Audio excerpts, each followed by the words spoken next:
10 thirds meters per second squared. And then we have to give the direction, and so if we can figure out that angle right there, I'm just gonna call it theta for right now. Tangent of theta is opposite of hypotenuse, so theta is the arctan of 8/6. If you have no idea what tan is, don't worry about it. This is just for the couple people who might know. And that should be a 53-degree angle, approximately. But it's down that way, so negative 50 degrees.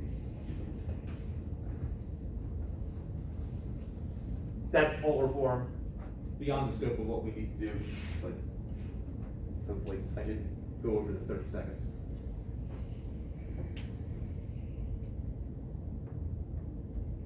Questions?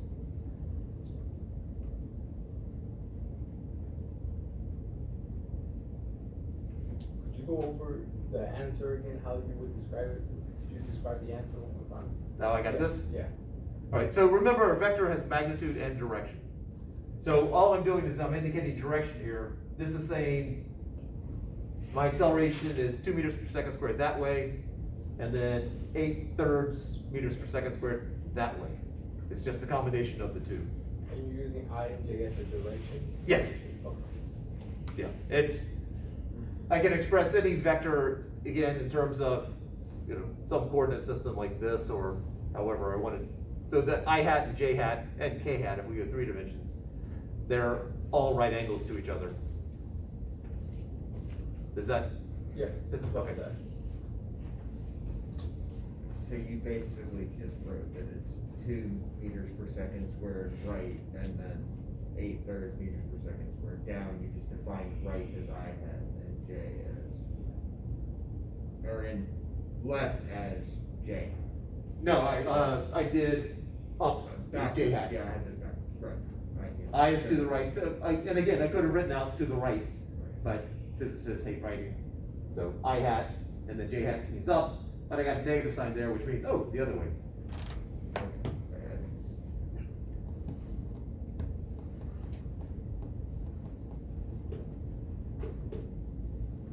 All right, that's Newton's second law right there, which we've touched on before, but there it is again. Newton's third law we've already done, but I'm going to do it a little bit differently. When we did the force diagrams, and I said, the forces always come in pairs, and those pairs, each of the forces in that pair are opposite directions and acting on different objects. That's Newton's third law. I'm going to formalize it slightly.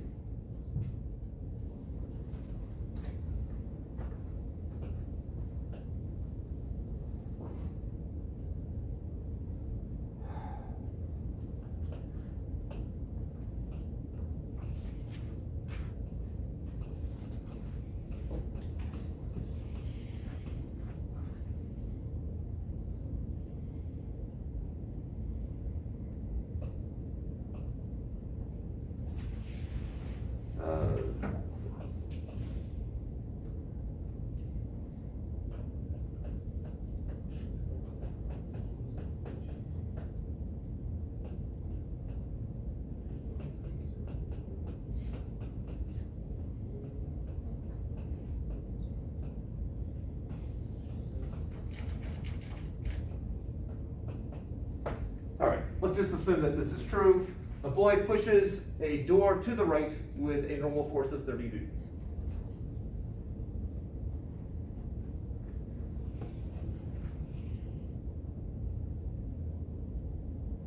Every force, anytime you're talking about forces, there have to be two objects,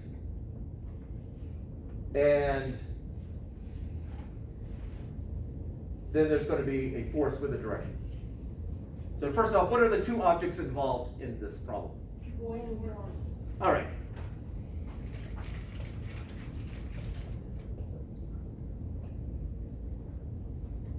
All right, and what's the direction?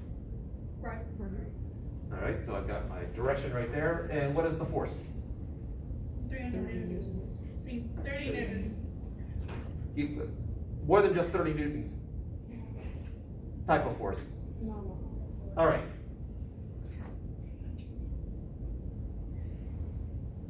So whenever we do force diagrams, I can take any one of those forces and put it in some form like this. I've got some noun pushes or pulls on some other noun to some direction with a type of force, and then with enough information, the actual value. Remember that they come in pairs, and so if I've got a box, or I have a pin, there's a weight acting on it, there's a force pulling down on it. Likewise, there's a force pulling up on the earth. So if this is true, the other thing that has to be true is, well, you flip the objects and switch the direction, and then you have the other part of that. A door pushes a boy to the left with a normal force of 30 newtons. You switch the directions, switch the objects and then switch the direction. So if the first one's true, the second one has to be true.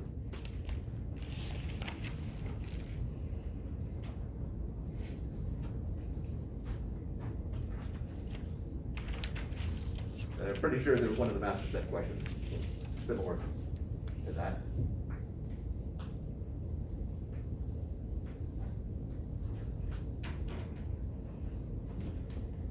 So I don't want people blurting out the answer. I'm going to write another sentence up here. I want you to be able to tell me what else must be true if this is true. What I'm about to write is true. Don't blurt it out. Just give everyone a chance to think.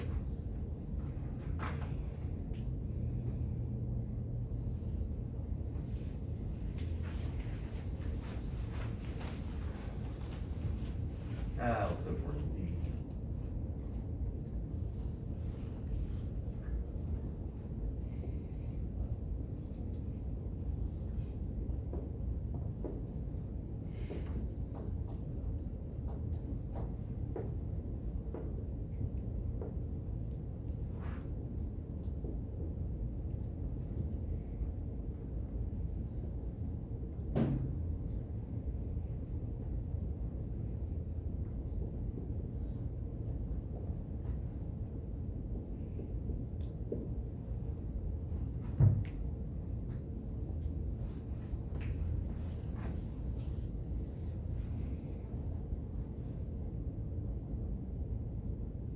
While you're writing, you may as well write down the other part of that.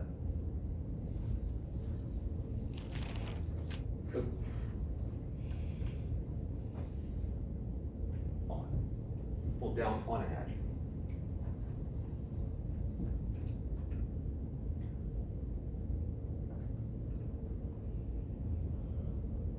So I'm picturing a door above him, he grabs onto it. And if it's a man, probably not putting his entire weight onto it. He's not hanging from it.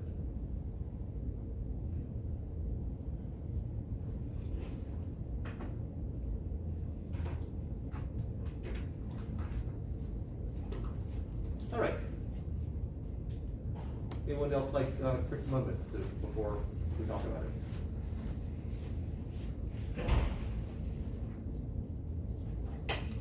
All right, if this is true, what else must be true? The hedge put up on a man with a tension of 70 meters.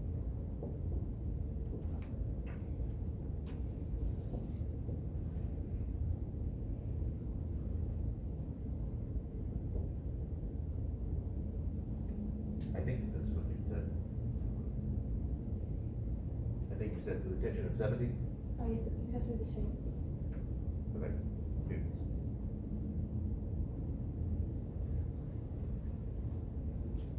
If you look at our two objects involved here, we got the man and a hatch. So those switch. The direction, down to up, and done.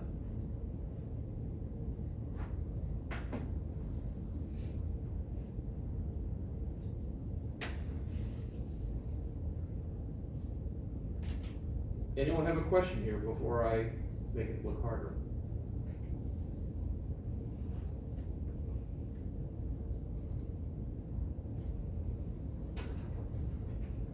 This next one is similar to a test question.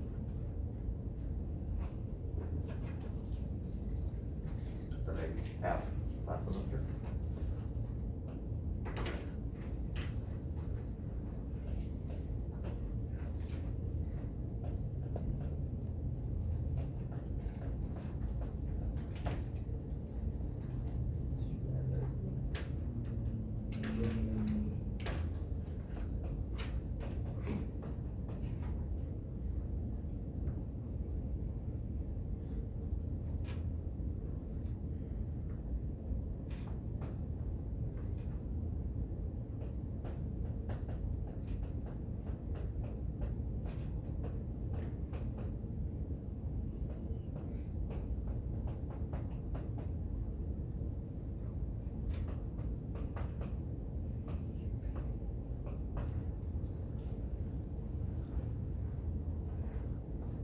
Does that say extended? If a normal force of positive 36 newtons I hat is exerted on a box, what else must be true?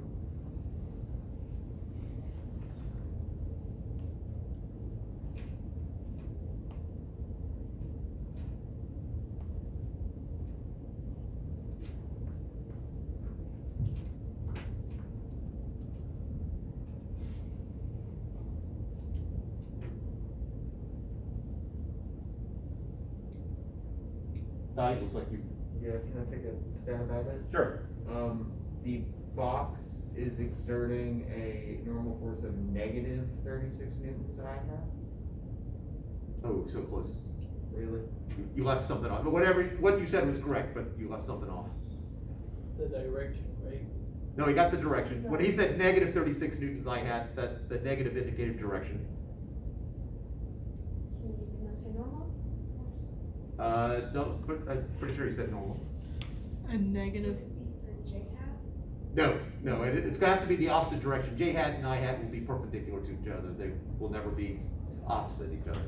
A normal force of negative 36 newtons I hat is exerted from the bo- You're, like, in some sense, you're closer on that yeah, one. I can't. All right, so you said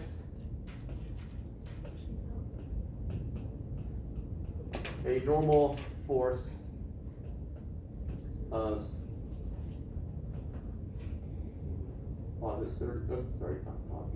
negative 36 newtons I hat is exerted by a box on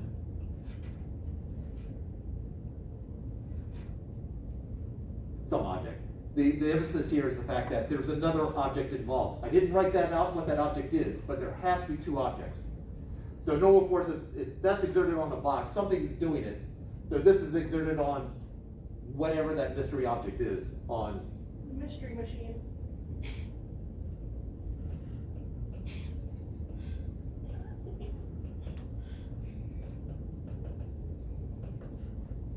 That's the word machine, even though it doesn't look like it.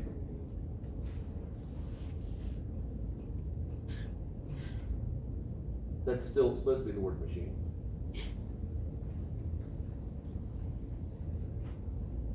They teach us to write on a flat surface that's down like this. They don't teach us to write like this.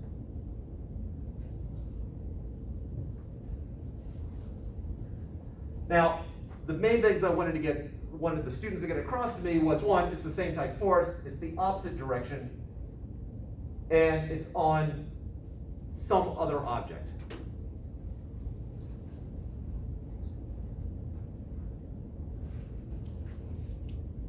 Got a wide variety of answers for that one. Unfortunately, most of them were wrong.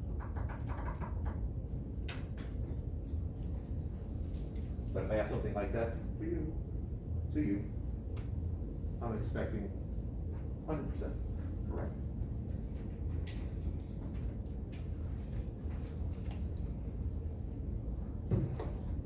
Questions? Because we have an exciting topic to talk about next.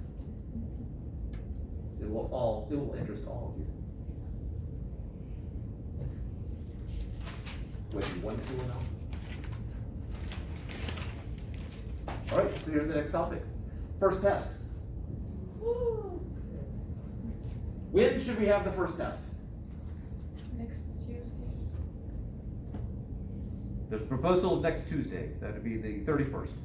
Well, I think she said that because it's on the syllabus. Yeah, that's right. Oh.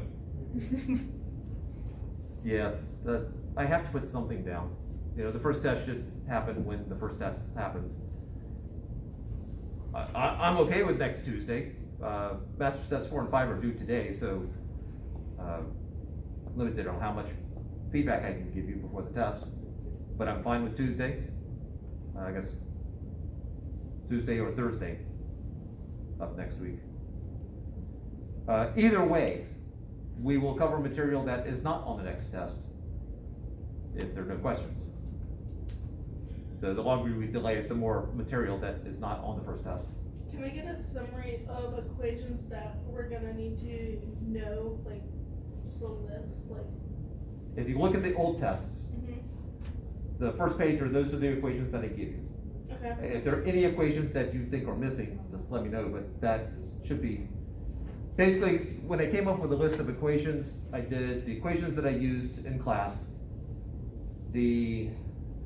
and then in the summary section of each chapter, I used those equations, and in the, I think the plug and chug section, I used those equations. I think that's where they all come from.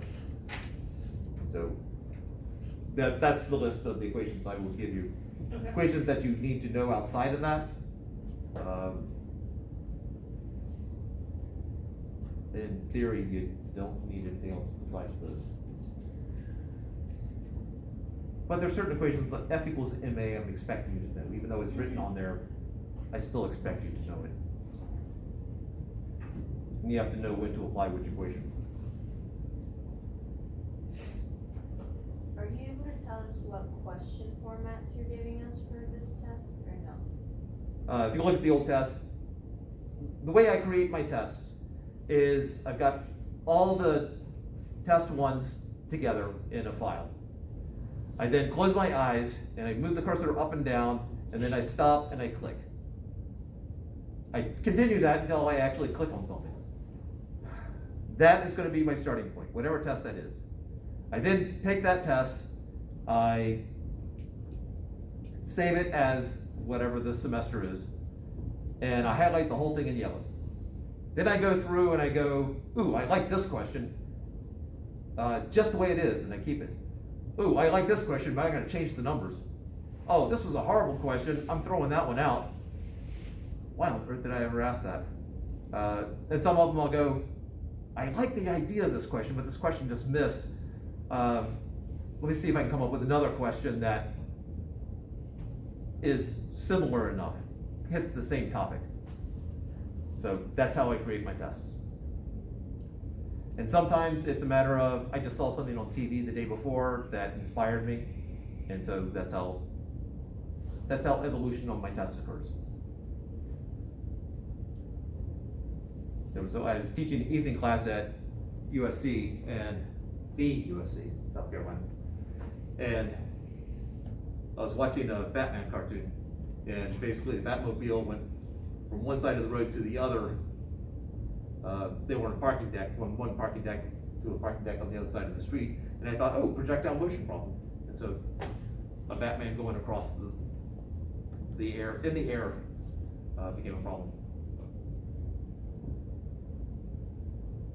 How many questions on the test? If you look at the old test, that gives you a pretty good idea. The master set questions for 2, 3, 4, and 5, those, I don't think there's any exceptions to it. Those are all former test problems.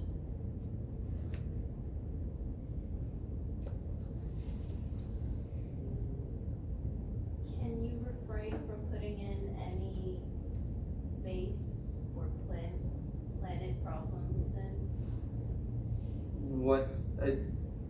acceleration due to gravity would be 9.8 meters per second squared no matter what?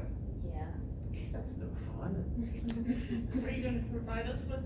Yeah. those? Okay. I'm not expecting you to know the acceleration due to gravity on every planet. Why not? You will get a different test than everyone else. So that information, it should be at the top of the first page. If I forget to do it and you need it, so it takes place, say explicitly it takes place on Mars and I don't give you that information, ask and I'll put it on the board.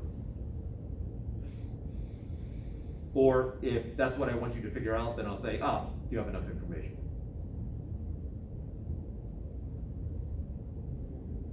And then if you think I made a mistake in a problem, and you ask me about it, my two general reactions are, oh, okay, you want to know this? Okay, I'll write it on the board. That means I don't think I made a mistake. Or, oh, oops, that means I did mess up. And then I'll write a correction on the board. Hopefully, the corrections will happen before anyone leaves. How much time do we have for the test? Forever. I generally picture them an hour long. But people work at different paces.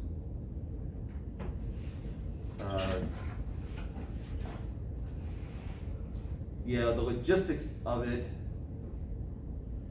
I'm sort of picturing we would do class, we do the first hour of just as if nothing else is going on, and then we would do the test, and we're done with the test, you go. So that would give you 2 hours, which should be plenty of time. Unless I'm writing the test and I'm thinking, oh, they got 2 hours, sure, yeah, I don't want to cut anything out, let's just add another one. Because sometimes that's the way my brain works. I had the timing down. I was starting to do much better in how long the tests were and predicting how long they would be. And then the pandemic hit and it all got shot to hell. So I'm slowly getting my timing back.